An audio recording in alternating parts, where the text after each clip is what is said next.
Oi pessoal, eu sou o Alessandro e hoje o vídeo não é sobre quadrinho, mas é sobre o mais recente filme daquele que é meu super-herói preferido, que é o Homem-Aranha. Sim, eu vou comentar, tá claro já, o título já revelou. Vou fazer comentários sobre Homem-Aranha Longe de Casa. E eu devo dizer o seguinte, né? O Homem-Aranha é um personagem que marca muito a minha história como leitor de quadrinhos. Ele não é só o meu personagem preferido, ele esteve na origem do meu hobby. Eu leio quadrinho há mais de 20 anos. E embora eu já tivesse lido de maneira esparsa antes, posso dizer que esse hobby começou num dia muito específico, que foi o dia que eu entrei numa banca e comprei Homem-Aranha 149 da Editora Abril, que mostrava aquela história onde o Venom e o Carnificina enfrentavam o Homem-Aranha. Então eu realmente gosto muito do personagem, muito mesmo. E esse meu gosto por ele faz com que as minhas reações aos filmes, elas carreguem assim alguns sentimentos que são talvez contraditórios.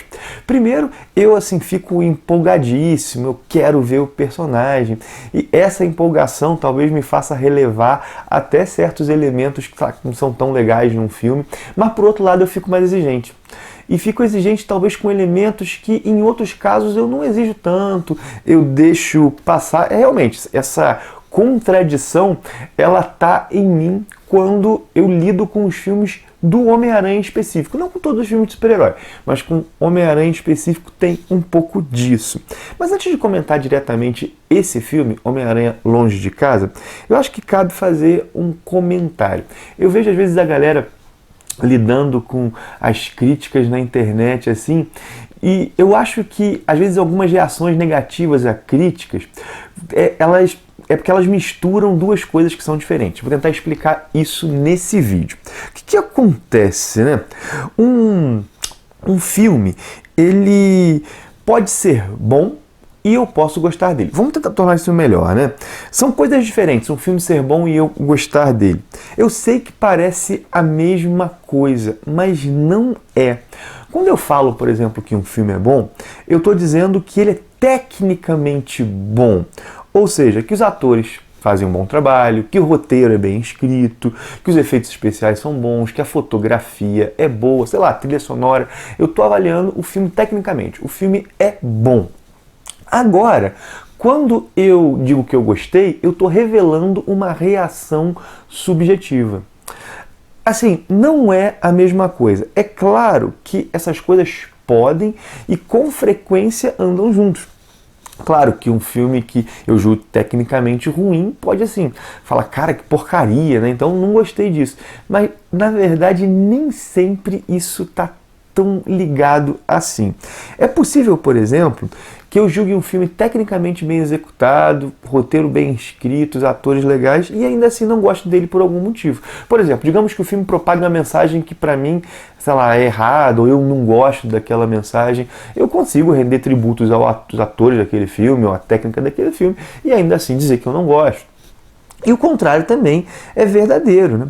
É possível que eu olhe para um filme, reconheça que ele tem vários problemas e ainda assim curta bastante e releve os problemas, né? Eu lembro, por exemplo, de um filme, acho que é um filme argentino, chamado O Crítico, que o cara metia o pau em vários filmes, era exigente pra caramba, então ele tava vivendo um romance, E ele tava vivendo um romance. E ele foi ver uma comédia romântica que ele elogiou muito, porque havia um elemento externo que fez ele, mesmo vendo problemas técnicos daquele filme, gostar do filme. Eu acho que essa separação é interessante. Primeiro, na hora de formular a crítica, acho que quem é crítico deve deixar isso claro, né?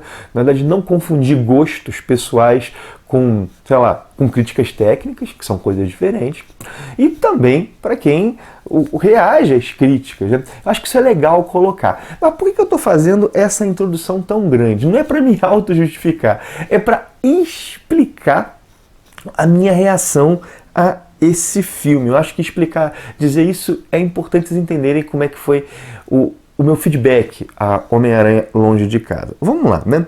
O primeiro filme do Homem-Aranha no universo cinematográfico da Marvel, Homem-Aranha de Volta ao Lar, ele, foi uma frustração muito grande para mim. Eu realmente, no filme eu não reagia bem, eu achava o filme meio bobo. E o motivo era simples, né? Eu não reconhecia naquele personagem que estava no cinema o super-herói que eu havia aprendido a gostar e lia há tantos anos.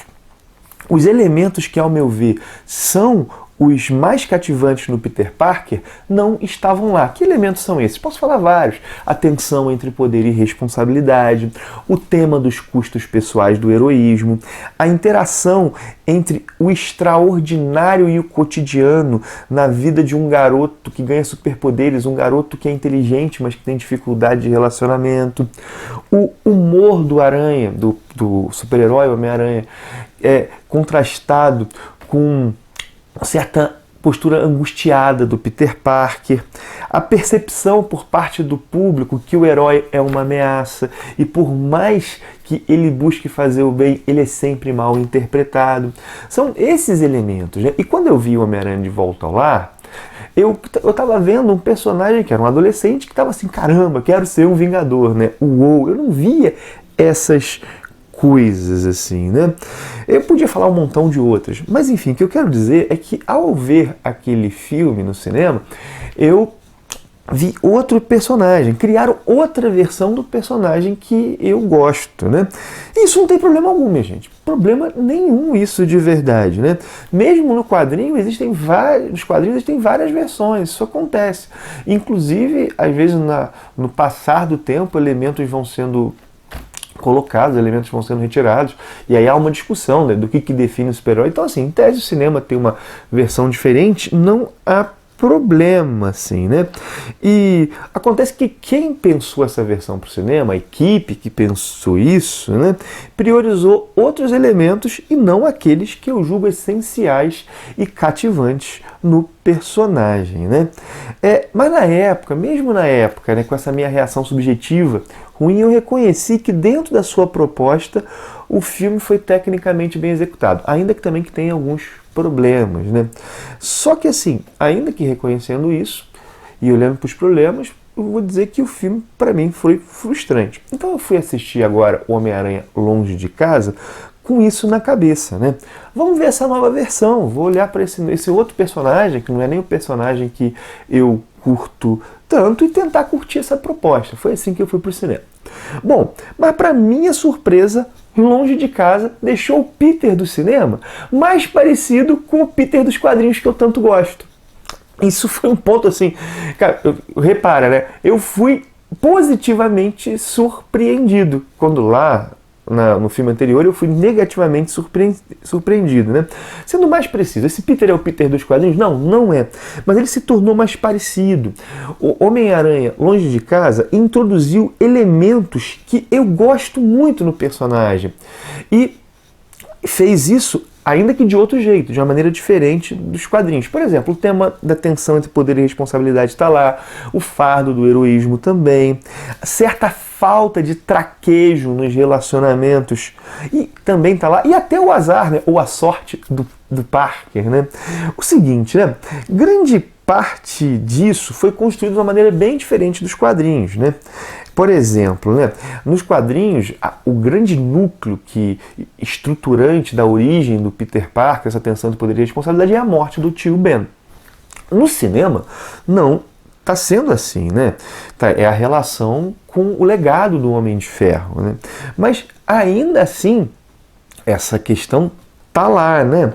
O personagem ficou bem mais próximo, então, do Peter que eu gosto. Isso me fez gostar muito mais do filme. Mas vale explicar que esse filme também ele deve ser visto dentro da sua proposta. Homem-Aranha Longe de Casa é claramente um teen movie. Um filme para adolescentes e que com certeza busca que esse público se identifique com os personagens. E olhando por esse aspecto, o filme é sim bem sucedido, né? Ele executa bem essa proposta. Além disso, eu devo dizer que eu achei os atores muito bons, assim. Alguns coadjuvantes, eles estão por demais caricatos, professores principalmente, né? Mas no geral, o elenco está muito bem. O vilão também é interessante, um dos mais interessantes do universo Marvel, né? Mesmo que a motivação dele seja clichê, e aí para mim talvez seja um ponto um pouquinho mais fraco, a forma como ele lê o mundo é bem interessante. Por exemplo, ele olha para esse mundo e percebe a necessidade de preencher um vácuo, né? E ele também ele olha para esse mundo e percebe uma predisposição nas pessoas de acreditarem naquilo que elas desejam, né? Na verdade, de projetarem em alguém um super-herói. E como após Vingadores Ultimato há, sei lá, um vazio deixado, alguém tem que preenchê-lo. Cara, essa leitura é muito bacana. E eu gostei também bastante das sequências de ação. Cara, ficaram, assim, das melhores para mim. Assim, das melhores. O filme também, ele apresenta um universo Marvel pós-Ultimato, né? E um mundo pós-Vingadores Ultimato, ele mudou, né? Pô, nós tivemos a morte e o retorno de metade dos seres vivos do universo. É óbvio que isso é um trauma. Inclusive, eu gostaria de ter visto isso mais explorado de maneira mais dramática. Assim, talvez a Marvel ainda faça isso, mas não me parece que vai ser o caso. Parece que a Marvel no cinema está fazendo algo como nos quadrinhos, né? Bom, fechou isso, vamos voltar à normalidade o mais rápido possível para tocar a vida e criar outras histórias, assim, né? Bom, ainda assim, mesmo que eu quisesse que fosse mais bem explorado, alguns detalhes legais foram mostrados. Por exemplo, as pessoas que voltaram e não tinham mais casa, por exemplo, aqueles imóveis estavam em outros, né? E lá a Tia May faz uma espécie de fundação para ajudar nisso. Pô, isso é um detalhe pequeno, mostrado de maneira sutil, mas é legal. E só que é o seguinte, né? Eu ter gostado não significa que o filme não tenha problemas. O filme tem, né? E eu acho que um dos principais está no plano do vilão. Aquilo ali tinha meio que muito para dar errado, né? É um plano que traz uma surpresa, mas que soa forçado, principalmente pelo escopo do plano, por ele ser quase que megalomaníaco, envolver muita gente, né? Se fosse algo daquele tipo, mas que envolvesse só o Peter, talvez assim soasse mais verossímil. E esse caráter forçado é assumido pelo próprio filme. Quando o filme, numa cena pós-créditos, usa uma cena pós-créditos, perdão, para explicar por que um personagem caiu meio que no conto do vigário, né? Pô, quando o filme usa essa cena, ele tá dizendo, ó, realmente isso aqui parece um pouco verossímil. E eu vou dar agora alguns spoilers, né, ou quase spoilers, para poder comentar o filme. Então, se você não quiser saber nada, acho que é melhor parar por aqui, né? Esse caráter forçado do filme, ele pode ser lido, inclusive, de modo metalinguístico. Seria a maneira de ver o copo meio cheio, né? Ou seja, um ponto fraco do roteiro reforça a mensagem do próprio roteiro. As pessoas acreditam no que elas desejam acreditar. E, assim, há outras situações que também não soam tão redondinhas, assim, né? Dá aquela pulga atrás da orelha, aquela quebra um pouquinho na imersão, na sensação de falta de verossimilhança, né? Por exemplo, as mudanças abruptas na viagem, assim, né? Vamos para lá, vamos para cá.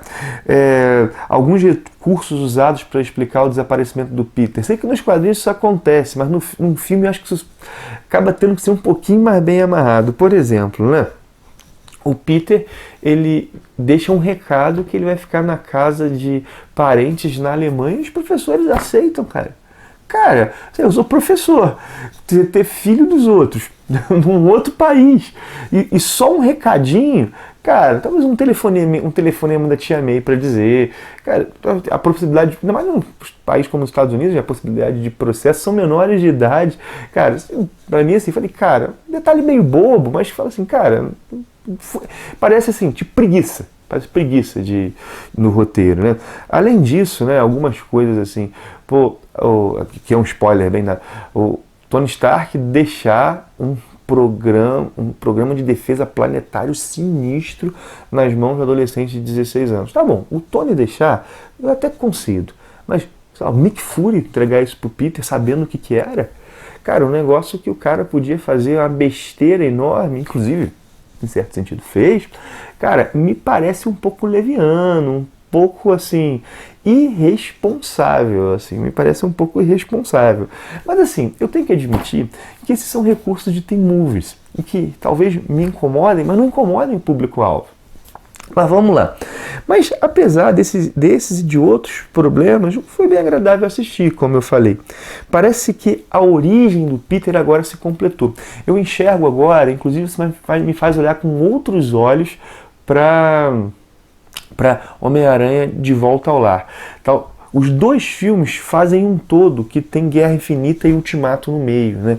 A origem do Homem-Aranha, desse universo cinematográfico, ela perpassa 4 filmes. Parece que em Homem-Aranha de Volta ao Lar é como se nós tivéssemos um Peter antes da morte do tio Ben.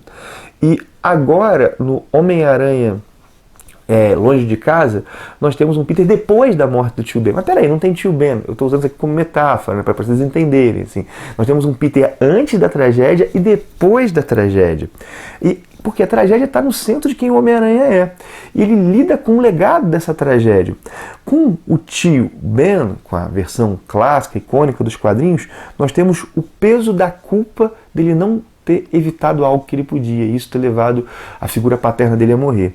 Nessa versão do universo cinematográfico da Marvel, o que nós temos é um legado diferente, mas que ainda assim tensiona, né? É o que significa o seu herói ter dado a vida para que você pudesse viver. Como ser digno disso? Cara, tá armado diferente, mas as duas coisas fazem com que o personagem tenha que lidar com a tragédia, né? Por fim, eu devo dizer o seguinte, né? A primeira cena pós-créditos foi totalmente Homem-Aranha. Cara, foi totalmente Homem-Aranha. Aquela situação de tudo resolvido e de repente piora drasticamente. Cara, muito legal mesmo, assim. Eu acho que queimaram 2 cartuchos de um tiro só. Mas ainda assim, ficou bem bom. Dando spoiler, né, da cena, né? O Peter, o Homem-Aranha é visto como uma ameaça, né? Visto como não quem salvou, mas como quem, sei lá, quase que foi responsável por uma tragédia em Londres, assim. Ele é visto como vilão, embora tenha salvado o mundo, né? Vamos colocar dessa maneira, né? E, além disso, a identidade secreta dele é revelada. Eu acho que seria melhor explorar um e depois explorar outro. Usar os dois de uma vez, para mim, é queimar cartucho. Que você acaba tendo que desenvolver as duas coisas ao mesmo tempo e podia desenvolver um. Tem esteira aí para gastar, né? Filmes tanto do Aranha quanto outros filmes, mas foi uma opção. Foi uma opção. Mas esse negócio da identidade secreta ser revelada, eu achei isso muito interessante. Porque, como eu falei, o ciclo de origem terminou. E o Peter vive uma espécie de legado do Homem de Ferro, né? Inclusive algumas pessoas brincam, é quase que um Kid Homem de Ferro, né? E quando a gente pensa nessa perspectiva do legado do Homem de Ferro, essa revelação da identidade, ela no final da origem, ela lembra a revelação da identidade do Tony Stark ao final da sua origem. Eu sou o Homem de Ferro, quando ele diz aquilo, né? Agora, o Homem-Aranha é Peter Parker. Só que, ao mesmo tempo que você pega um ciclo que é parecido, né, um final de um ciclo que é e tem uma situação parecida, ela é completamente diferente. Primeiro, no Homem de Ferro foi ele que revelou. Segundo, no Peter foi forçada a revelação.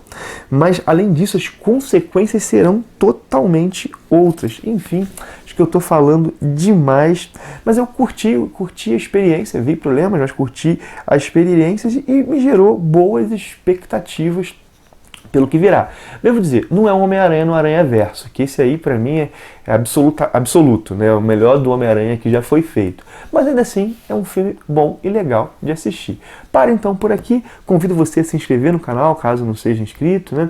A mostrar o vídeo para seus amigos, compartilhar. Também te convido a dar o teu joinha, né? Se você gostou do vídeo. Lembra que eu sempre deixo um link da Amazon, caso você vai fazer alguma compra na Amazon, entrando por esse link, você ajuda o canal a se manter e melhorar. É isso, um abração e até o próximo vídeo.